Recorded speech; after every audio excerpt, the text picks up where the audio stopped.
Hello, everyone. Thanks for attending this new series of stakeholder meetings for residential solar standard offer. We're going to start off this meeting with a safety moment. So it's pretty important that you are very aware in a parking lot. 20% of all accidents happen in parking lots, and that's because you have a lot of blind spots when people are walking through, in between cars and whatnot. So make sure that you're looking out for pedestrians, other vehicles, bicycles, children especially, where they may be lower profile, you might not see them, animals, things like that. So be aware of your surroundings before you even start to pull in. One of the things that they teach us here is that it's safer to actually park your car by backing in to a spot, and that way you have full visibility when you're leaving that parking spot. I can think of arguments to that, but that's what they teach us. So make sure that if you're getting in your car in the parking in a parking area and you need to make adjustments to your rearview mirror or your seat, putting on your seatbelt, do that before you start driving. I know that a lot of people get in and then they're doing that while they're going down the road. That's pretty dangerous. I had to this morning clean off the camera, my rearview mirror camera. They get dirty and then you can't see. And so if you're relying on those kind of resources, you got to make sure that they're effective, right? And then just slow down and stay alert. People cross in between cars reverse out of spots. They may be going too fast. So, be aware of your surroundings.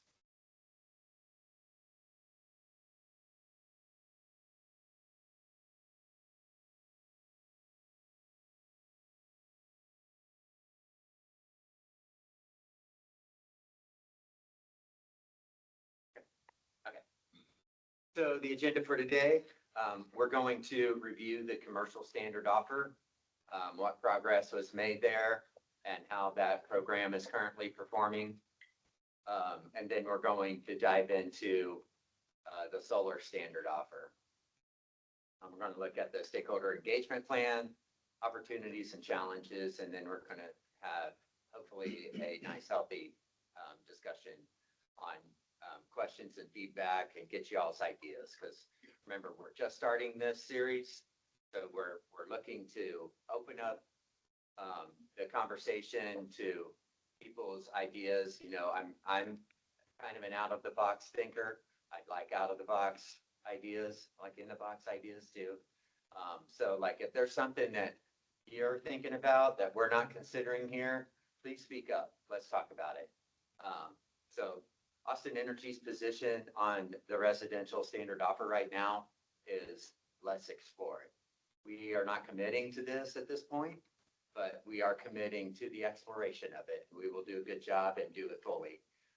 And then we'll weigh the costs and benefits and opportunities and challenges, once we get further down in the stakeholder process and have sussed a lot of the stuff out. So what is the standard offer? The standard offer is an effort that we put together to help to increase the community solar portfolio by kind of connecting system owners with system hosts in our service territory. So the way that it works is you may have currently it's for commercial only and for 50 kW projects and up. And a commercial host may have a roof opportunity or some kind of real estate opportunity for solar to be present and hosted, but they may not have the financial incentive to build a system there. Think about like a strip mall, for example. The strip mall owner owns that building, but he's not a tenant. He doesn't have a commercial account necessarily. So there's no way for him to interconnect the solar behind a meter and get the direct benefit from the production of that solar. They would have to go through some sort of iteration where they're lowering rent for a or raising rent for a customer, and then the customer's passing through their bill savings to the property owner. That just doesn't happen. They don't want to raise their rents and be out of the market, even if they have like a green type of marketing for it. So what this allows is for that type of a building owner, or any building owner for that matter, to engage with a third party who can potentially bring that capital investment to the table. They work with a participating contractor to get the system installed. And when they do that, they're going to be setting up a new service. So it's not behind the customer's meter anymore. You're creating a generation-only service to host the, or to interconnect the solar array. And then Austin Energy pays that provider, the solar owner, directly for their production. So, and then most likely the solar owner, if they're not the host, they're going to be paying the host a leasing agreement for using their space. So that's how the model works essentially. The standard offer rider is the mechanism by which Austin Energy compensates the solar production. And currently that is at 11.24 cents for systems under a megawatt and 8.41 cents, I think. That sounds right. For systems that are over a megawatt. So this was all kind of proposed in the base rate case, and then we agreed to move forward with this as part of the base rate case settlement agreement. And then we facilitated 7 stakeholder meetings to get to the point where we launched the program earlier this month. So we launched it, I think, on the 14th, and we are already seeing some activity, and I'll go in the next slide, I'll go over that. So real quick, the system must be installed by a participating contractor, as I mentioned. So we have a list of multiple participating contractors that are eligible to install these. It requires a pre-construction meeting before installation. Reflexes aren't like they used to be, I would call that. Let's see. The system sizes are between 50 kW and 10 megawatts. Like I said, you establish a new interconnection, and the service connection costs are passed through to the system owner. The equipment must be new and on the California Energy Commission's list. It must meet all of the requirements of the NEC, the National Electric Code, the DCM, the Design Criteria Manual, and the DIG, which is the Distribution Interconnection Guide. And we must receive an application and interconnection approval prior to any construction. No Austin Energy solar rates or incentives apply other than the standard offer tariff. And Austin Energy retains the RECs, and then we use those RECs to facilitate the community solar program. So these are kind of baseline requirements, and I wouldn't expect any of these to change for residential, with the exception of the third bullet. And if we decide to move forward in that direction, then we'll allow systems smaller than 50 kW. Mira eso que me llegó era una amiga Andrea, ¿Qué, Andrea? mi tía. Ah, Please mute if you're online. Okay. So after a couple weeks of the commercial program, we're already seeing some decent activity as we expected. We've got 4 projects encumbered. That means that they've associated all of our requirements to begin construction. So that's for 2.5 megawatts. We've got another 13 projects that are submitted. So they've met a certain amount of requirements to get to the submitted status. And so we're looking at another 5.5 megawatts there. And we have a number of other projects that have begun their submittal, but they aren't to those statuses yet that we anticipate them getting there. So we've got a pretty decent pipeline of projects already after just little over 2 weeks. Very exciting, I think. With the largest of those projects being at 715 kilowatts and the smallest being at 234 kilowatts. So we've got 17 registered contractors, and I would assume that's participating contractors, yes, that are qualified to do these installations. And we have 6 that are pending. So any questions about the commercial standard offer before we move on? One question on.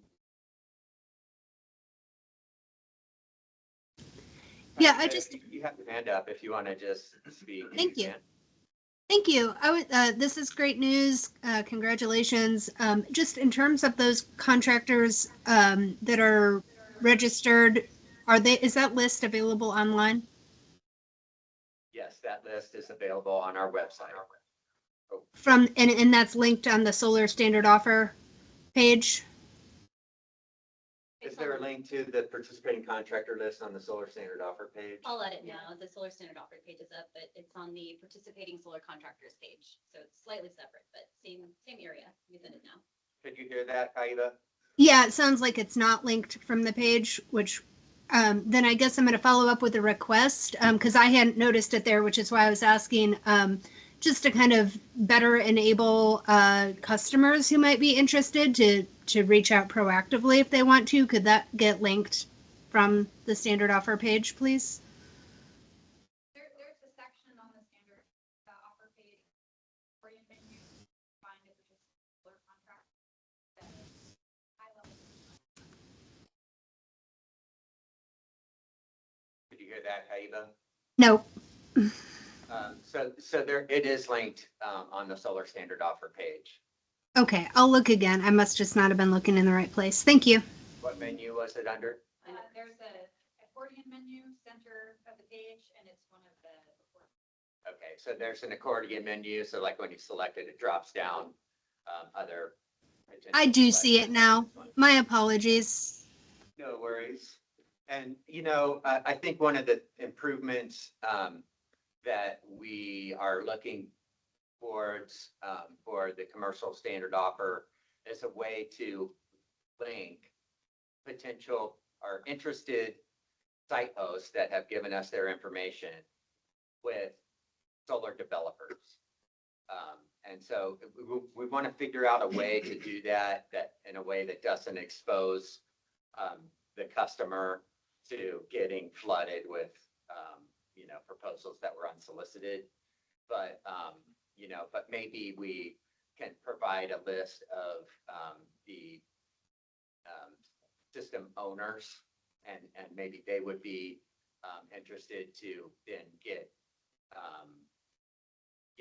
feedback from potential site hosts. So we're thinking about that. That's going to be an enhancement to the program that we'll work in, but we're still trying to explore that to make sure that we are doing that right in a way that doesn't expose people to unwanted solicitation. So, and that's something that we could consider here as we start to, think about the many different options that we can think about for residential standard. Okay. So first of all, the engagement plan, we've scheduled out 2 more future meetings. And so we know that residential stakeholders are a little bit harder to get in the room, but we do want to hear from them as well as the contracting community, which is probably most of the representation here. And so we're scheduling these out. We encourage you to bring, interested residential stakeholders to the table so that we can get their feedback on what this opportunity might look like to them in terms of benefits and challenges. We have a goal of determining the viability of this approach by the end of FY25. So that's the end of September. At that point, we'll know if we're going to be moving forward with residential standard offer or maybe, tabling it or taking it off. So that said, that leads to a potential program launch in sometime in FY '26. And that depends on how much work we have to do to be able to put this program in place. And we'll get into the details of that, but there could be new interconnection requirements that need to be developed. There could be new billing system functionality that needs to be developed, and those things can take some time. So I just want to kind of set expectations here and let you know what our current plan is. So opportunities. I'm going to read through this list and kind of explain this, and then I want you all to kind of feedback what you think other opportunities might be or expand on these. So the first opportunity is pretty obvious. Is a potential path to expand solar further in Austin, right? And that's our mission. We're trying to get local solar adoption, and everybody benefits from that. And then we pass through the majority of those benefits directly to the homeowner or the people that are investing in the solar. This does that same thing. But at the same time, this helps to further increase community solar, the portfolio of community solar that we have, which then allows us to extend that offering even further. So just a little bit about the community solar program. We've had that program in place since 2018. It's been pretty much fully subscribed the whole time. We've added some capacity to that program, but we found it difficult to add capacity to the program through RFPs. So that's one of the reasons we went to the standard offer. And so through that program, customers that may not have access to solar, maybe because they don't have access to the upfront capital for an investment, or they have a shaded roof, or they're an apartment dweller. This gives them the ability to subscribe to solar, so that then we take this solar production from this program and from our portfolio and allocate it to that customer that's participating. A little bit more about the program. It does have a carve out for low income. That is a 50% carve out, and low income customers participate in that program at no cost. And it also facilitates bill savings for low income customers.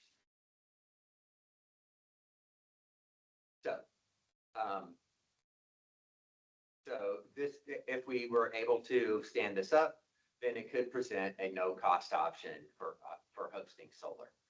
So if you're a residential homeowner and you don't have interest, or you don't have interest in doing a solar system of your own on your solar ready roof, solar eligible roof, then you could potentially engage with a third party who brings that capital to the table and installs a solar array on your roof and provides you some kind of a benefit, whether that's a monthly payment or an upfront payment, some kind of payment along the way. That's not for Austin Energy to dictate.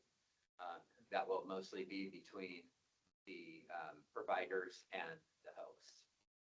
But we will want to make sure that residential customers are well educated, so that they're not getting into situations where they're getting taken advantage of, or they're not getting a value for what they're offering. Another potential opportunity is resiliency, and this is something that can get really complicated really fast, especially as we consider the interconnection point for these systems. So currently, the commercial solar standard offer has to be interconnected behind its own established interconnection point. So it's not behind a customer's meter. If that's the case in residential, we'll probably have to build out our interconnection requirements a little bit. I'm not certain about that. We'll have to kind of explore that. But if we are able to facilitate a behind the meter interconnection for these, then we're going to have to figure out a billing solution for this so that the billing system doesn't automatically give the customer the value of solar credit rather than what is intended for us to give the system owner standard offer credit. So either way, we may have some work to do to facilitate that.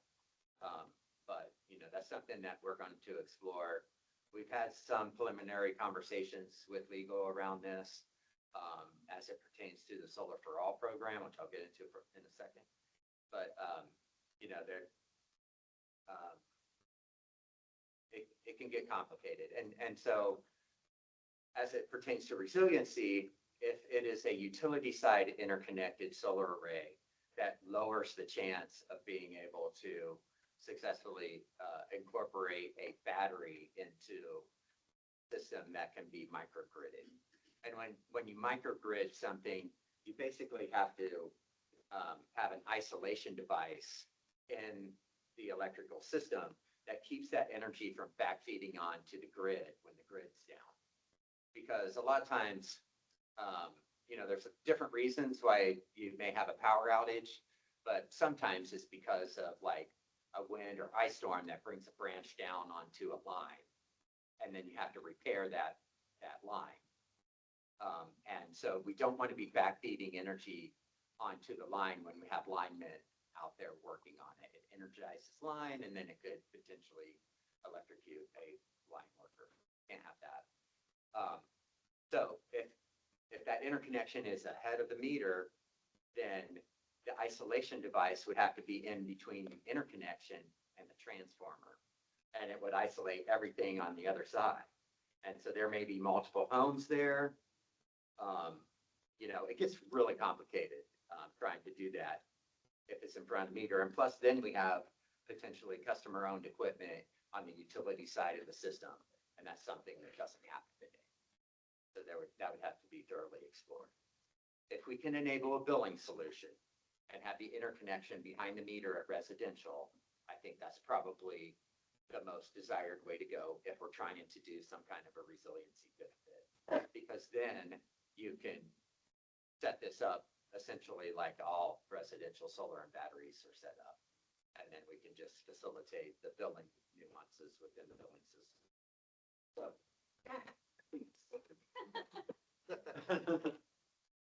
I need a cord in one. It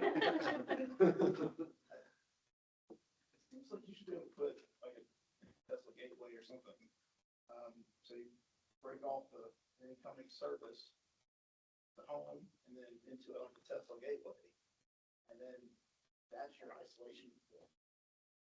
But how do you get the solar, which is connected on the other side of the gateway, to then feed the battery?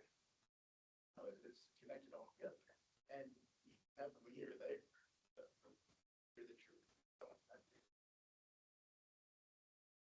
Well, okay. At the next meeting, we'll bring up one line diagram and we'll start to dig into it some. There's complications there and so, but it's hard to discuss them if you can't like say, oh, here's what you're talking about. Right. So yeah, we'll definitely do that. Make a note for that. But we do want to thoroughly explore the potential here.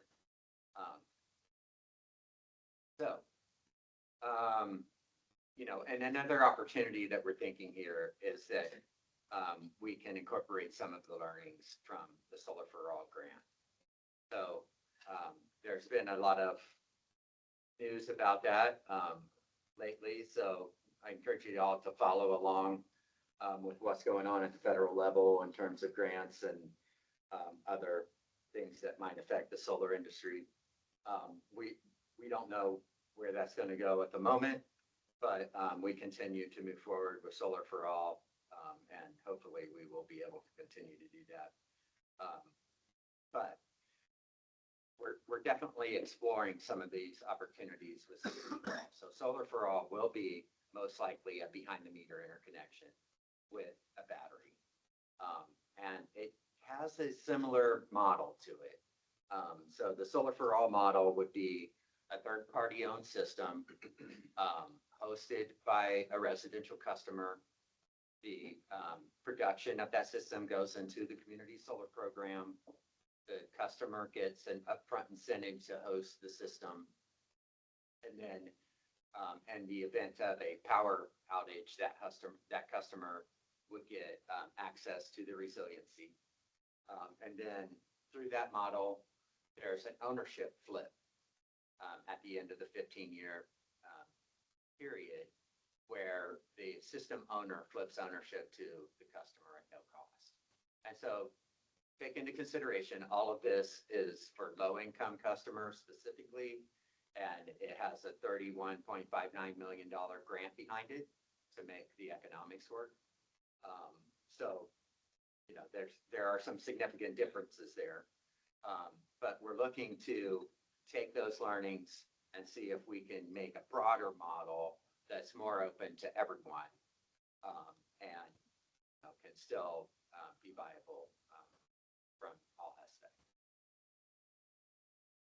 So those are some potential opportunities that we've noted. And I just want to take a moment to get y'all's feedback on what other opportunities should we be considering here and exploring.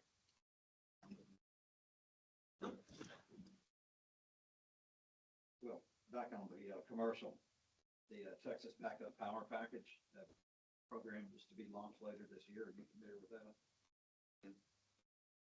Be nice to be sure that whatever your program is does not run in conflict with. Yeah. Can you repeat for the people on the phone? So there's the Texas Power Package, or Backup Power Package, BPP, Um, TXBPP. which is, that's being proposed right now. Is that right? Well, it's already, it's legalized. It's, the okay, so it's guidelines in are launching. place. It's legalized, but it's not in place yet. It should be launched late this year. by the Yeah. Utility Commission. So, the request is that we look to coordinate with them, and try to make sure that the two programs aren't cannibalizing or conflicting with each other. The high level on that would be that the Texas BPP program is done in the name of resiliency. But my guess would be that if you could figure out how this program could place the assets in place, computer spends for your 11.2 cents. But when the grid goes down, the assets need to still provide power back to the line post. Right. So if you could work out what you've been talking about for the past 5 or 10 minutes, I would think that would. Yeah, and I'm assuming that there's funding involved in that. On the BPP, yeah, it has 1.8 billion. Yeah, so we'll be looking into what the requirements of that program are and how that can potentially interact. Again, there's definitely challenges for utility side interconnected solar. If you guys have a gateway to receive emails, I'll be sure to send the latest and greatest on that BPP. Sure.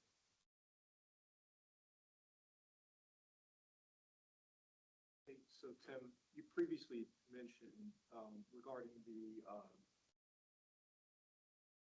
offer that reached 10 megawatts of pause. Can you elaborate on what that means? Yeah, it's actually 20 Oh, megawatts. 20, okay. So if we go back here. So an encumbered project has submitted everything that they need to submit for us to say, okay, you're good to go and start construction. Okay, so they've gotten interconnection approval, they've submitted, they've got a permit, they've got, well, maybe the permit comes after encumbrance, yeah. But they've submitted all the documentation that we need, and it's been reviewed and approved. So then we say, okay, you have an encumbrance, you're able to go interconnect this system. So once we get to 20 megawatts, and currently we're at 2.5 megawatts. Once we get to 20, we'll pause the program. And it's a pause. It's not like we're doing a 20 megawatt pilot and then that's it. What we very much intend to do is have a short-term pause for the program, circle up with the different departments within Austin Energy and maybe even DSD, the Development Services Department, to understand where any bottlenecks or risks are. And then we're going to work to mitigate those risks and open up the bottlenecks so that we can have a more efficient program when we relaunch, hopefully weeks later. And then it should be opened up in a way that's consistent with the way Value Solar is open. So, there's going to be no megawatt limit to it. And we let it ride and make continual improvements. Okay, so then, just to elaborate, the pause means the pause is kind of to reconcile things on utility side of operating the program and then DSD. So I guess, one of the risks is that, projects are going to get encumbered or approved for interconnection. You all know, particularly when it requires third-party financing, may not get built. And so, that's good that we just continue to kind of accept applications and have other encumbered to kind of come in and. Yeah, well, hopefully the pause isn't long enough to see projects fall out of the queue. I mean, that can always happen. But, and our intention is to address those things swiftly and reopen the program as soon as possible. So, I guess I'll just leave it at that. Now, I'll give you an example of one of the things that we're already kind of seeing. Like as these projects were submitted, a lot of them are on the same feeder. So then you start to have, we need to be able to have a solid plan on how we manage an interconnection queue. So we've approved project 1, 2, 3, 4, and 5, and then project 6. We're like, okay, well, now the feeder's starting to get heavily loaded and you may have to do these upgrades to be able to do your project. Well, then inevitably, like you said, project 3 drops out of the queue and now project 6 doesn't need those upgrades, but project 7 does. And it's like, we have to be able to have a good strategy in place and one that we can be transparent with and people understand. So that we can manage the queue of interconnection. That's one. Is there a deadline on fulfillment or completion of the project? Approval? To some extent, yes. So when you get an interconnection approval, it's good for a period of time. So, if you can't interconnect within that period of time, then you may have to do another interconnection. You get behind the queue. These are the kind of details that we've never had this problem before, right? Yeah. So we're going to have to, come up with what those policies are and then. Yeah, because the risk is that somebody could jam up the queue and just squat on their spot and, they do it out, right? Squat and just hold it for 5 years. That's why there's a shelf life to the interconnection. Valerie, did you have something you wanted to add? Or just saying, so just be clear, when we are pause, it's a pause to program in, right? But anything in go through conference holds for 180 days. And during that time, larger projects will be going to posting capacity. Yeah, it is true. The posting capacity study once complete, for 90 days, we need to start construction. If we're talking about pausing the program, there could be some tightness in there, but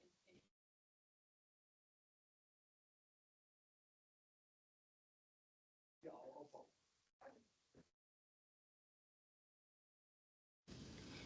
Tim, can you repeat that for those online? Or have Val come to the mic. So the encumbrance is a 180-day encumbrance. So, if you start your project within that time, then you're generally good. What was the second part? Yeah, during the encumbrance, have a month or so to get to the hosting capacity study to submit for that if needed. And then that study takes time, and then it's good for 90 days. You have to start construction within 90 days of the.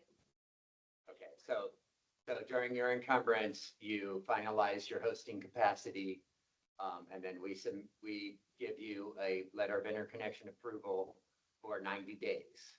And during that 90 days, you have to start construction. If you don't start construction, then you have to start over. The hosting capacity. Yeah, so when we're talking for a pause of a few weeks, 180 days is 25 weeks. Like these things, I don't think they'll be as big.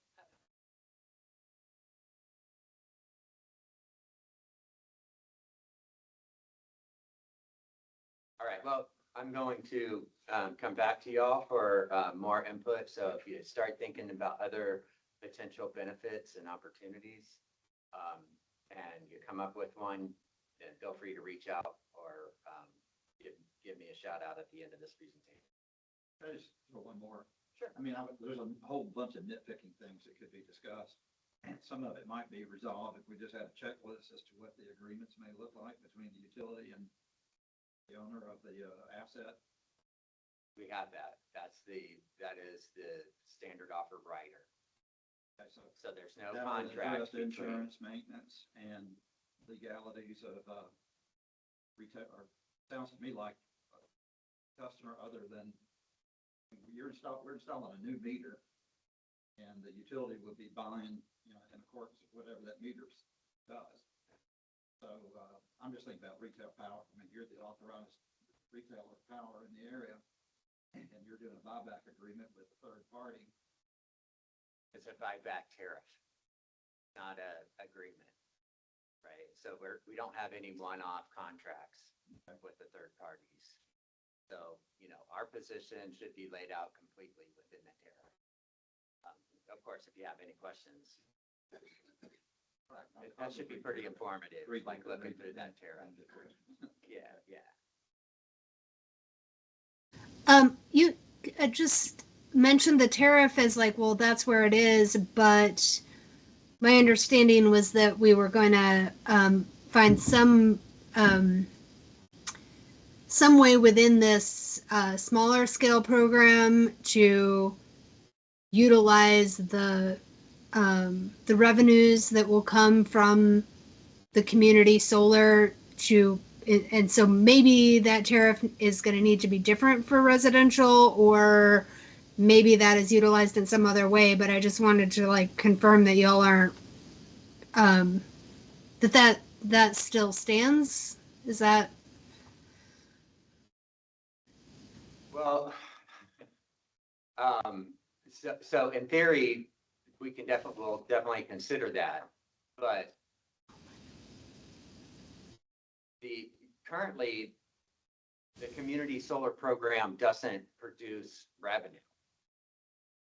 So the premise of it is that the benefits of the community solar program are passed back to the customer and focused even further on low-income residential customers. Well, So, right, we but can talk more about it, but when we talked about this the first time, we were talking about a rate that was lower than our avoided costs. And we were talking about having some benefits there, but what we ended up settling on was a rate that is at our avoided cost. So therefore, it doesn't really produce any programmatic benefits. well, no, that's not right. This was the conversation that was about the avoided cost rate, and I think yes, there was an issue of whether or not you were going to pay the current avoided cost or a past avoided cost. But there was also the issue of if you're paying avoided cost plus you're getting revenue from subscribers, where is that revenue going? And our agreement was that revenue would go would go into these installations in some form or fashion, and we needed to determine how, and that it was not going to just be eaten up with low income discounts because there's other money for that. Right, right. And we were also talking about having the low income community solar portion be covered through Solar for All. And then Yeah. this be more of a market rate portion. So you're right. I apologize for not keeping everything straight there, but I do remember now. So that's something that we can discuss at a future meeting, and we'll lay out Okay. a slide to try to explain that a little bit further to, you know, people that aren't as in the weeds as we are. Okay, I appreciate that. Thank you. Question on the pre-purchase of power that's already been set aside.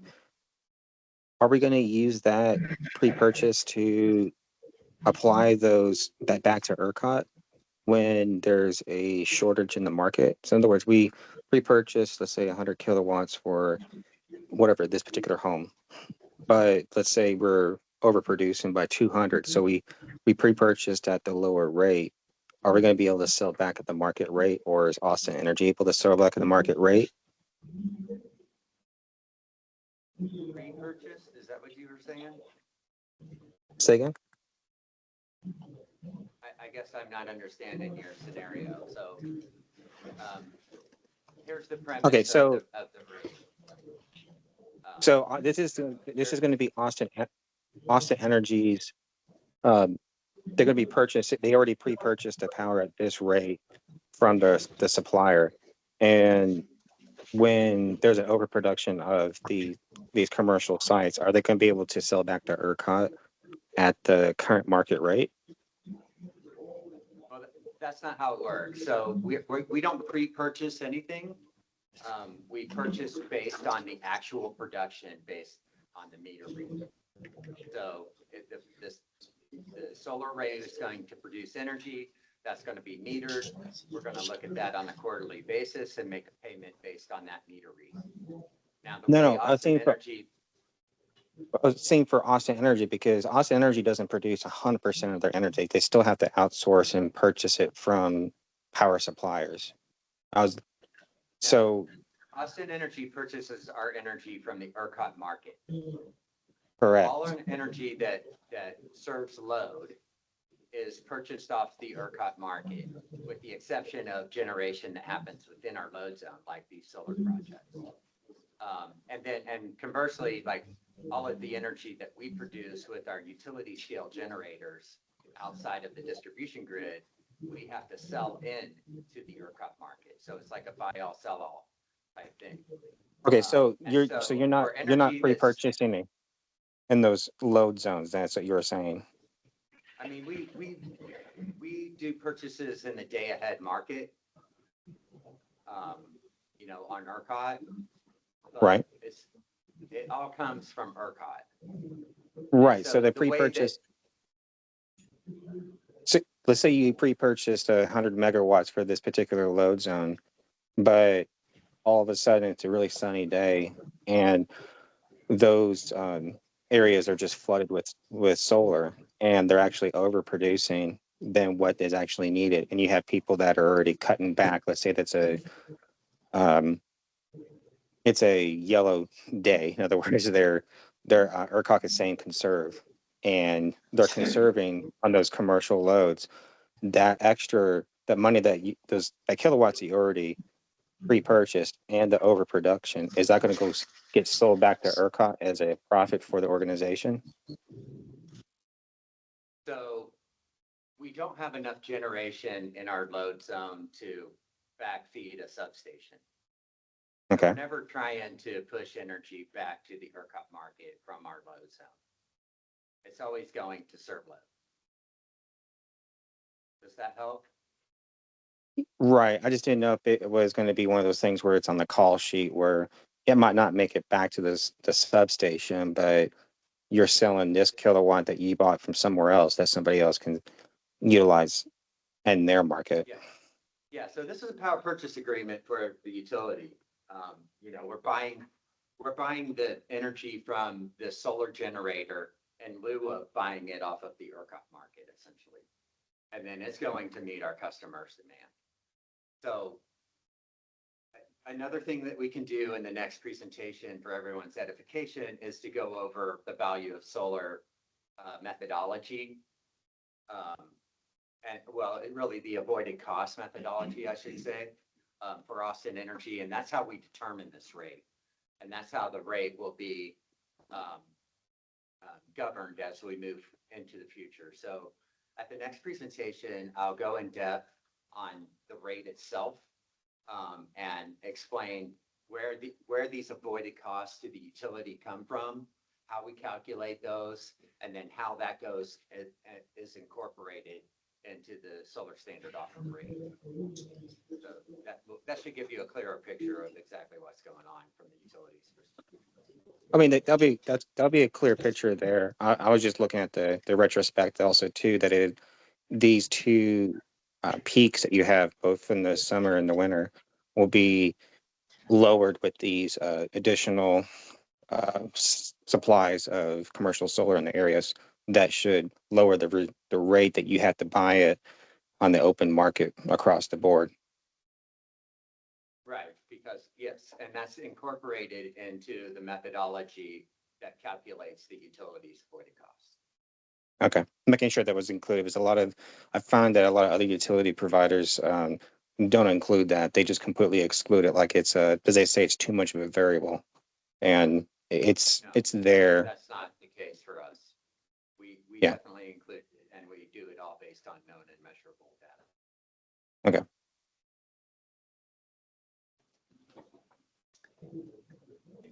I'm not really for sure if anyone can hear me. Yeah, go ahead. Yes, sir. So it looks like to me, a lot of the questions that I was hearing, it sounds like it was more pertaining to residential programs over the commercial programs. I do believe that the Austin community consumers would love, I think this would be a very good idea for residential homeowners, simply because there's a lot of residential customers that would like to get solar panels, but because it's not a PPA or Austin, hasn't incorporated that, they're unable to do so. I think the volume of your PPA moving forward, you'll see a significant increase if you're able to put this for residential customers. To me, I just feel like when it's a commercial property, and it's a PPA, it really should be more focused on the low budget families. So what is keeping Austin Energy from starting with the residential programs first over the commercial projects? Why did we start with commercial first? Yes, sir. We started with commercial first because, first of all, we think it's a more viable value proposition for the market, because with commercial, you can get economies of scale. And in solar, economies of scale can be pretty significant, when you're looking at the difference in installed costs between an 8 kilowatt system and a 400 kilowatt system. A very significant difference in price. And so that's one reason. Another is the number of interconnections. So basically the low hanging fruit right now is this commercial market where there have been historical split incentives, like what I described earlier with the strip mall owner who couldn't get a direct benefit on their investment. Well, this allows for that. So we're looking at potentially,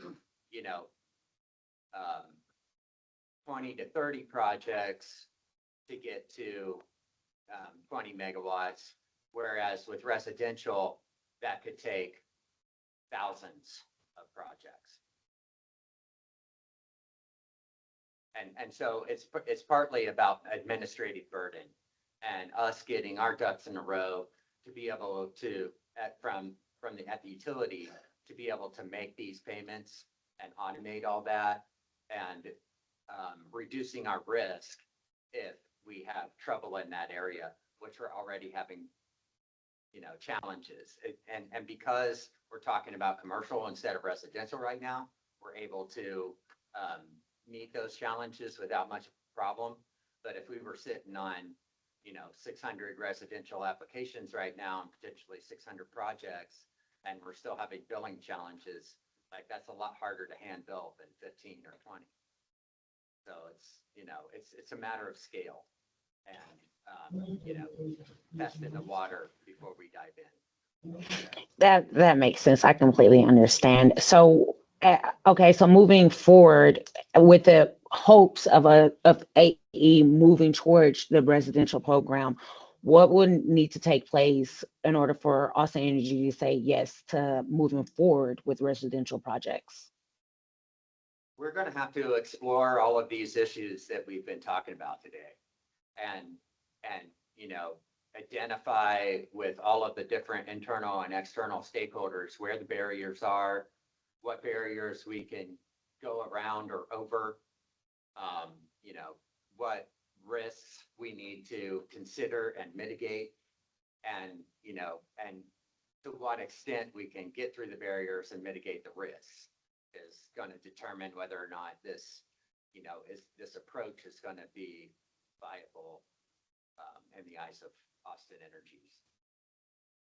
So Tim, this is Our intent is to do this program if it's possible and provide as many benefits and options to our customers as possible. But at the same time, what we don't want to do is have a costly program that has more cost than benefit and results in higher bills to our customers.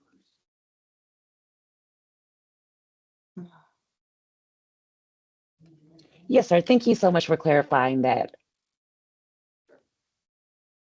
Do you have an estimate of how much money people can make off leasing their rooftops, or in a sense their price per megawatt?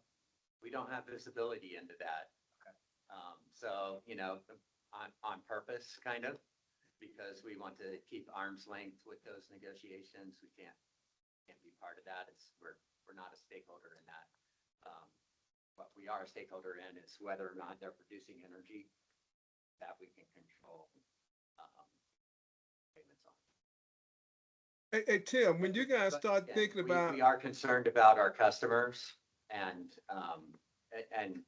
that's another reason why I think commercial is less risky than residential, because a commercial property owner is likely pretty savvy at creating a business opportunity that behooves them.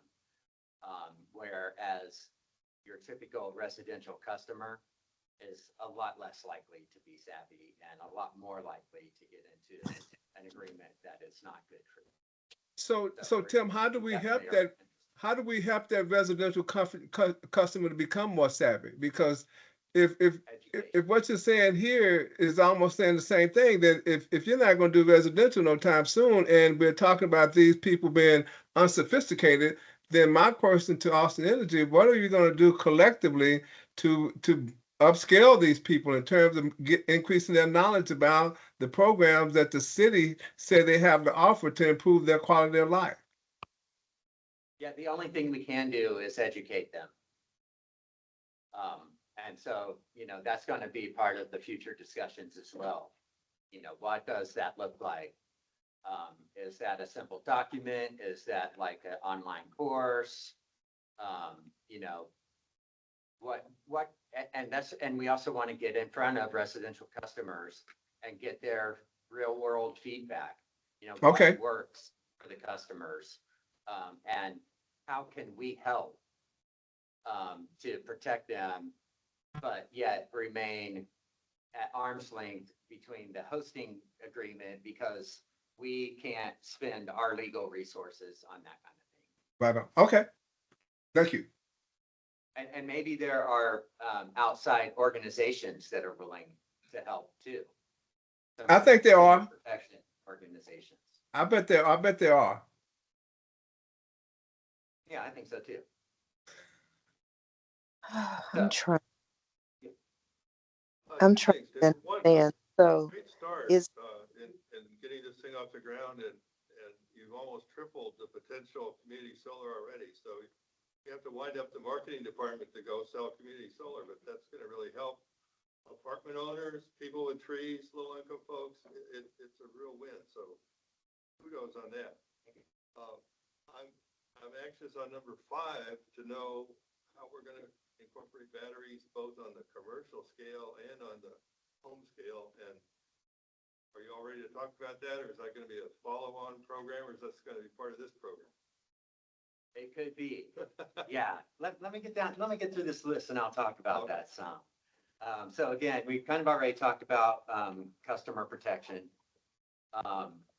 and economies of scale, right? And so one of the things that I think there's potential for within the residential side, if we went this route, is the ability for the solar owners, providers, if you will, to aggregate projects, right? So instead of doing a single residential customer, maybe you can organize the community and get, or you have an offering and then you get people to come in and commit to that offering, and then you submit a package, and that allows, the aggregation allows for economies of scale. That's all on the industry. I welcome feedback on that. I've heard different models about, communities coming together and trying to get group pricing and stuff. I think it could look different from a developer's perspective to try to take it the other way, instead of from the communities to the developers, from developers to the communities. But that's all something that you guys can hash out, and I don't have a lot of input on, but I would like feedback on it, viability of that approach. So another challenge, as I mentioned, is billing potentially, and that it largely hinges on where that interconnection point is. Is it behind the customer meter, where it's more likely to be able to be coupled with a battery and have resiliency with it, or is it in front of the meter where it's less likely for that to happen? But if it's in front of the meter, then the billing solution is easier. So there's trade-offs there. So access and maintenance, like the homeowner is going to have to allow the system owner to maintain the system. That's almost inevitably going to be in all of the hosting agreements. So it's just something that we want to flesh out with the homeowners to understand and communicate back to potential system developers what those barriers are, how they want to be treated in those regards, and what some potential solutions are there. Battery inclusion, we've talked about that. And then the idea of an ownership flip, that could be, that's something that we won't likely require. But if we can, we would like to be able to facilitate from that billing perspective. So like at some point, if the system owner decides to flip the ownership to the residential customer, we need to coordinate on that, because we have to stop paying the system owner and start paying the value of solar to the residential customer. So that's something that we want to work out through this process. I think it's advantageous, especially to low-income customers, if we can, create that path of no investment ownership. Yes, sir. How do you see the asset owners tracking the performance of their assets, i.e. determining when to perform maintenance? Smart inverters that can, that they can get at, where they have access to the production from the inverter. But also you'll be billed. So you'll see the meter reads, and that should give you an indication of your system health. Austin Energy collects 15-minute data. So potentially work towards building the capability of providing that higher level, more granular data. So it'll be up to the asset owner. Yeah, we're probably not going to be like, hey, asset owner, we notice your system is not producing what's expected. Although we do that for our customers to some extent. Maybe that's a possibility, so we could also potentially Yeah. And another thing that I've heard is a concern of residential customers through the small amount of exploration that we've done with Solar for All so far is an equipment lien. So a lot of times when there's a third-party equipment owner, then they may put an equipment lien, which then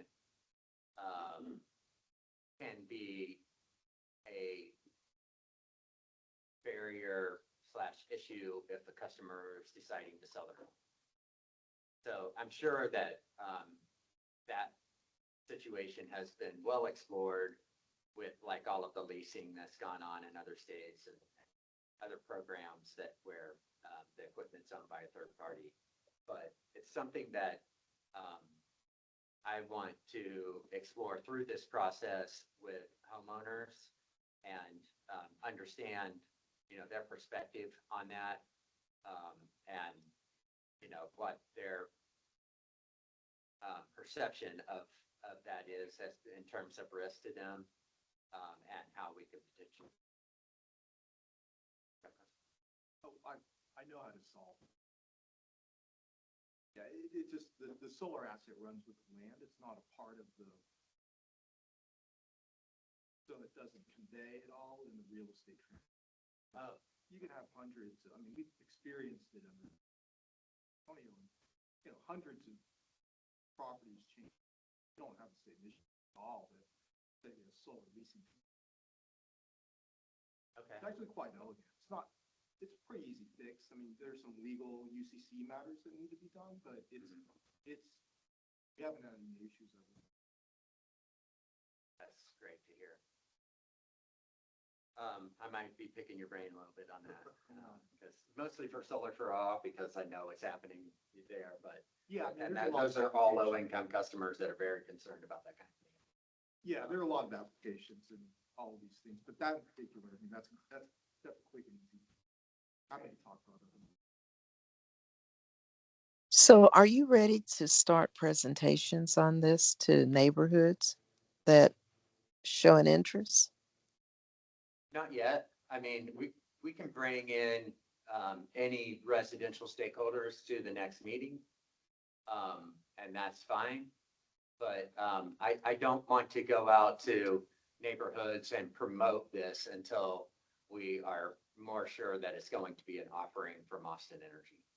Okay, This is very much should be billed as exploring this as a potential opportunity. okay, okay. And so the mailing list that received notice of this meeting, will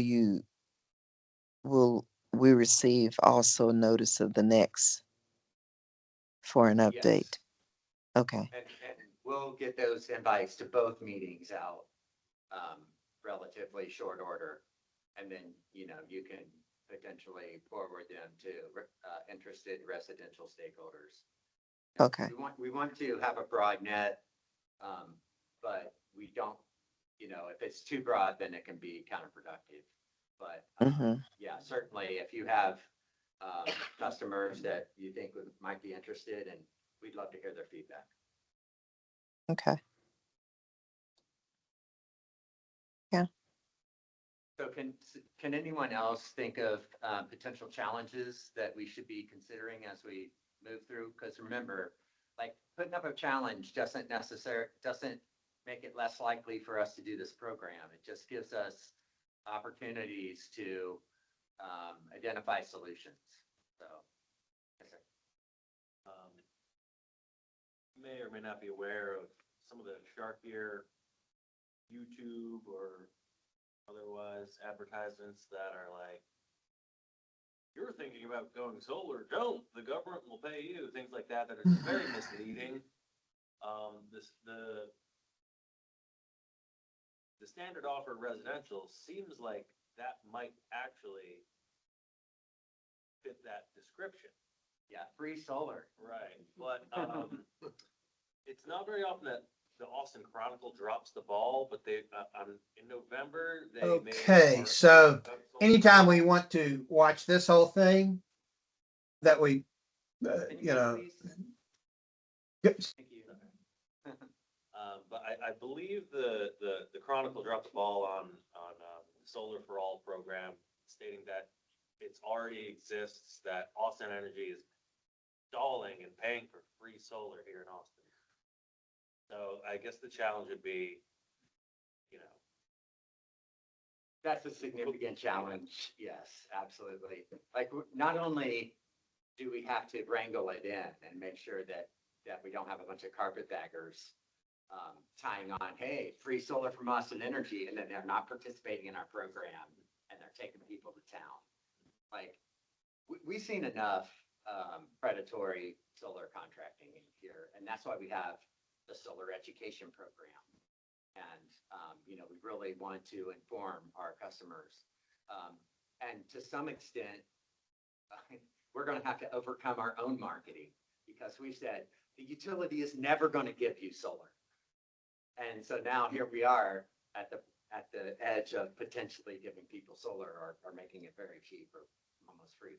So, like, yeah, that's a great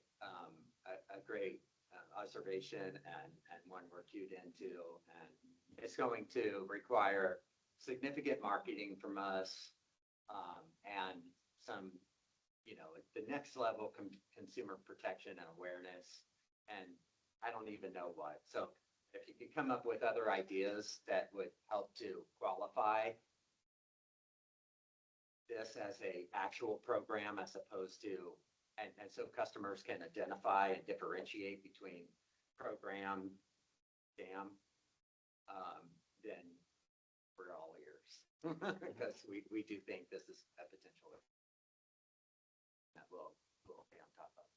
I'm assuming you're gonna have an approved contractor list that's available, and that would also, again, against DIY, mail order, kind of do your own solar. Yeah, yeah. That it's gonna have to go through this approved program. It will. But again, like, when an article goes out and it's like, Austin Energy has a free program, and we don't.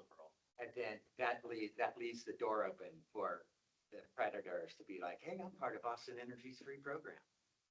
And if you think that they won't go up and pretend like they're from the utility, then you're wrong. Because, like, we've had even our program staff open up the door, hey, I'm with Austin Energy, and we want to put solar on your roof. Like, okay, yeah, wait a minute, let me just press record here. What? Because it happens. And so, we certainly do what we can to keep that from happening.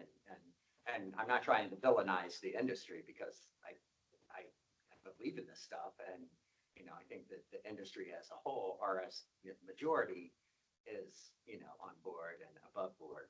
But there are those bad actors, and we have to protect our customers from them as much. And the only way we can really do that is with information.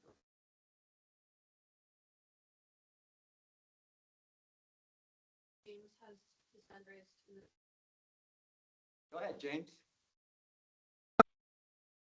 You mentioned aggregation. Have you looked at participating in the ERCOT's aggregated DER pilot program? No. Well, yes and no. We've looked into it. We don't participate in it. It brings opportunities and advantages to other types of utilities more than it does to Austin Energy, because Austin Energy is vertically integrated. And so we have poles and wires, we're a service provider, and we're a generation provider. And so as we sit in all of those seats, we can leverage the ERCOT market in a way that other entities can't do. And so the ADER pilot behooves them more than it would us, because we can do energy arbitrage and 4CP chasing and other approaches to optimize at the avoided costs that can be generated through batteries better than other people that aren't in our position, other utilities. So that's why we're not participating in that program. we are looking at batteries, and so let me just kind of dive into that a little bit. So we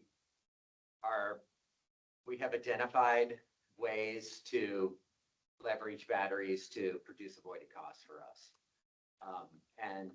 But that's not enough at the moment. We need a third-party analysis, and we're in the process of getting there through Solar for All. We'll get multiple third-party analysis, hopefully, on the value of batteries and how those values can manifest and stack up.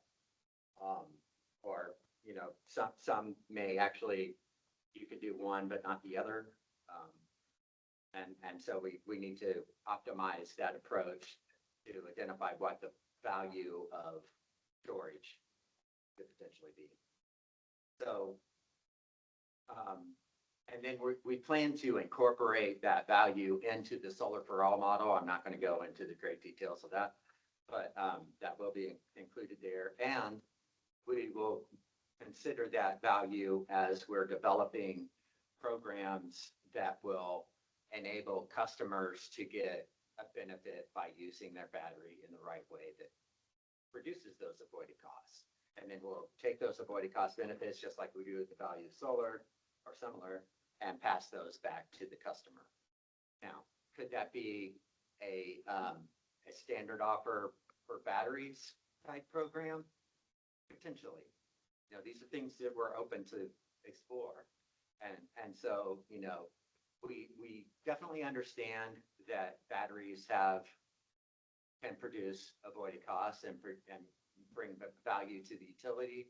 That brings production that's semi-dispatchable, meaning that it doesn't have it can't be 24 hours a day.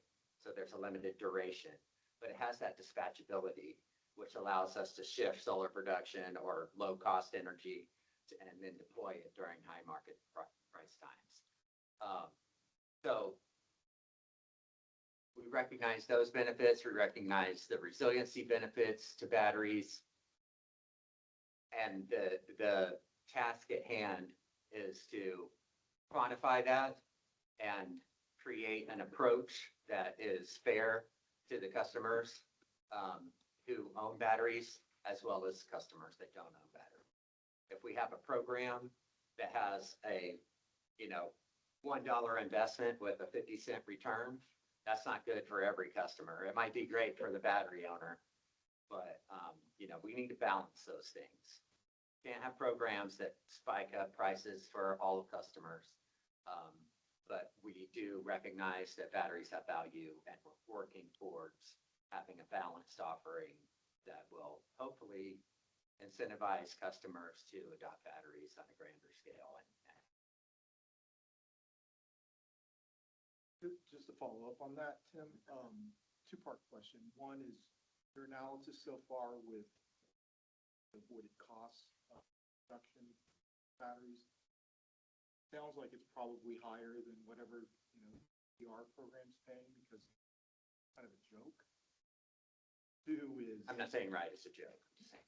Well, yeah, personal opinions, but I mean, they're paying people with batteries already. It's just kind of like, icing on the cake or sprinkles on the cake, if you will, for somebody with, behind the meter battery on their home right now. Second part of the question is that it sounds like perhaps, well, I guess what's the timing on that third party review? And, sounds like you're trying to generate some amount of value, justification for value in lieu of grant, for instance, on solar for all. No, so it's not in lieu of, it's in coordination with. Okay. So what the grant tries to do is to take the grant program that we're working on does is it takes that grant money and it has a mechanism by which it's incorporating investment capital as well, so that we can make that money go as far as possible. So basically the grant money is going to work to buy down the battery and power purchase agreement cost that the utility would pay the investor, the developer that's installing and owning the system. By that, the grant buys that down to the point of the utilities avoided cost. So that way we remain cost neutral on the proposition and doesn't increase bills for our customers. But yet we're like reinvesting our avoided costs back into the program so that we can build that program out to the full extent possible without causing unnecessary and undue burden on our customers. And so then that program also facilitates low-income discounts and the resiliency benefits that go along with that. And it behooves us to increase our generation capacity in our load zone because we've recently retired some natural gas generation in our load zone. And we saw what happened in the market with supply and demand, right? Use of supply, cost goes up. And that's what happened. So now we pay more for every kilowatt hour because of supply within our load. We need to build that back up. That's part of our generation.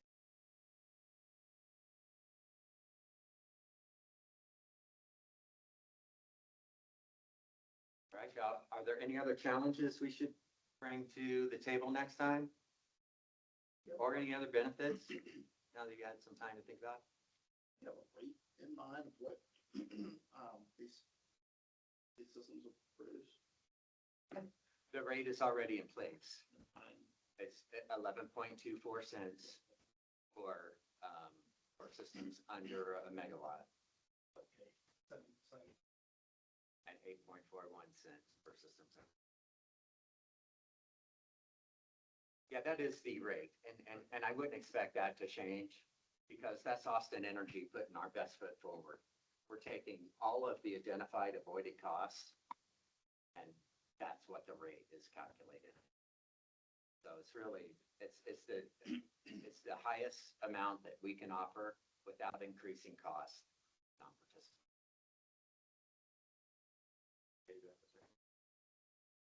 Yes, Caillou.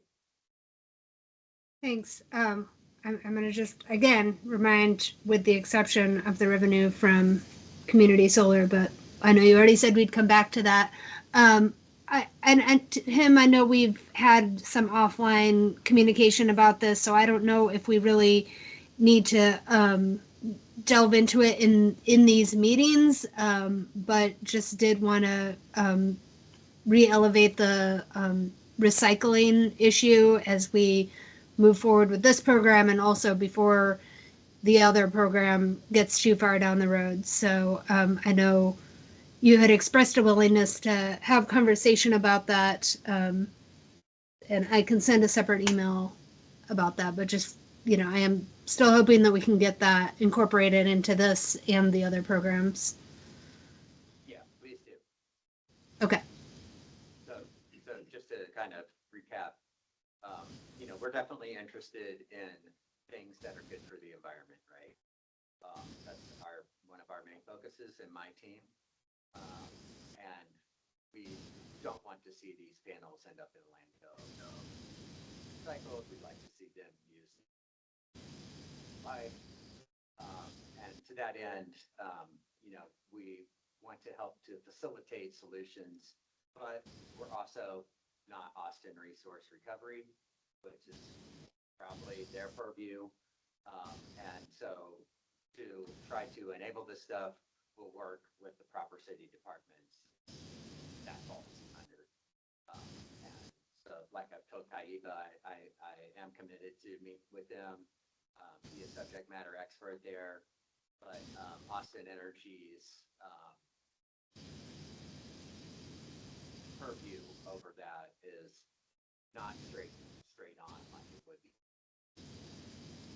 another department. But and there's other opportunities there, I think, too, and we're open to explore that as an issue and put resources towards the exploration of that. Hopefully we can identify a good partner that can enable that to the best extent possible. And then eventually once there's a clear path on that, then it might work its way into the Austin Energy. Great, thanks. Yeah, I would just add, like, I think in addition to being, good for the environment, it's ultimately, I think, beneficial to the industry and to, anybody who wants solar down the line. Some of these resources are limited and, there's all kinds of difficulties that do come up with procuring some of the raw resources. So, having that recycled resource pipeline operating and in place, I think is not just good for the environment, but ultimately good for the longevity of the solar industry.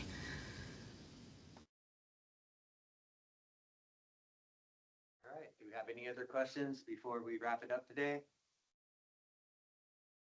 Just one last thing on challenges. I think that it's important that, I know. I kind of, I know that Austin Energy doesn't want to get involved between solar owner, the property owner. Completely understand that, but there have to be some guardrails in place as far as the rents that are promised. Because using an example is, let's say you're a residential homeowner, your monthly bill is $200 a month. Person knocks on your door, I'm going to pay you rent for the use of your rooftop, and I'll pay you $300 a month of rent. But I mean, that's clearly a negative value proposition. That thing's never going to get enhanced. But there are going to be a lot of people who are just going to grabbing roofs and grabbing signatures. That's just going to be a blight on the industry, and it's going to help everybody. Also, I mean, there could be good intentions as well. Let's say that it's $200 a month. Somebody said, let's say that the solar equivalent cost to underwrite spits out an LCOE of, say, $150 or something like that. Promise more than that $50 delta in rent.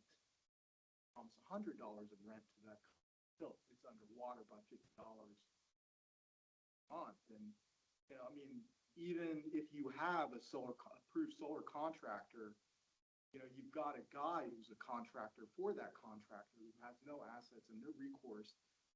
He's knocking on your door selling you solar, right? It's just different flavor. I mean, there's a real hazard there. And I just say that it's just really important. I know that you don't want to have fixed rental rate or something like that, but I just at least would strongly suggest that you have a flat rate or something like that, particularly when it comes to residential.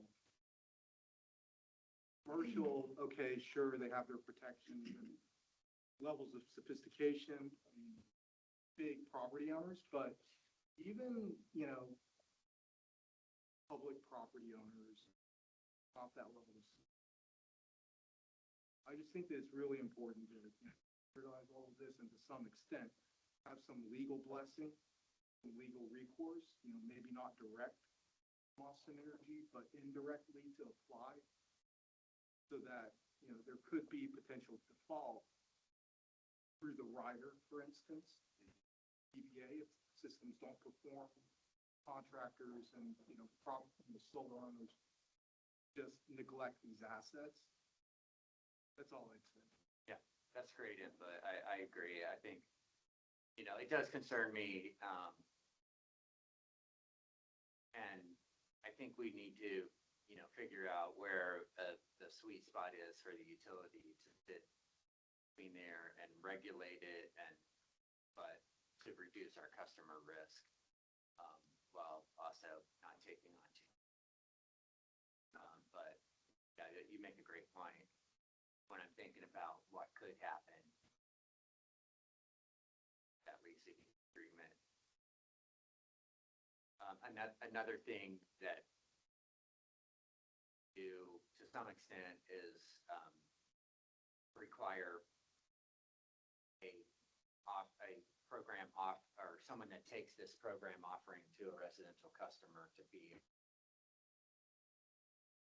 right, and then and they would have to agree to our handbook, and then we could, if we find a bad actor, have by which we can keep out the program.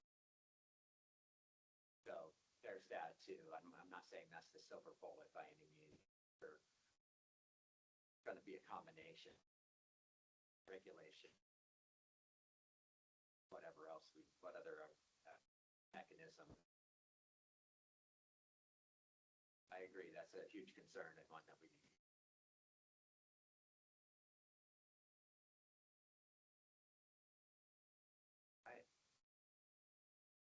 Well, with that, I think we've, got some good new agenda items for the next meeting. I think we've had some great discussion. So I want you all to just keep thinking about it. Know Austin Energy is open for input. You can provide that input through our website. We have a form stack where you can just do that through the form stack on our website, or you can send an email to austinenergy@solar.com. Sorry, solar at Austin Energy. Sorry, I said that wrong. Yeah. Solar, All good. solar@austinenergy.com. That's what I meant to say. So with that, thank you all for your attendance and participation, and we'll see you next time. All right.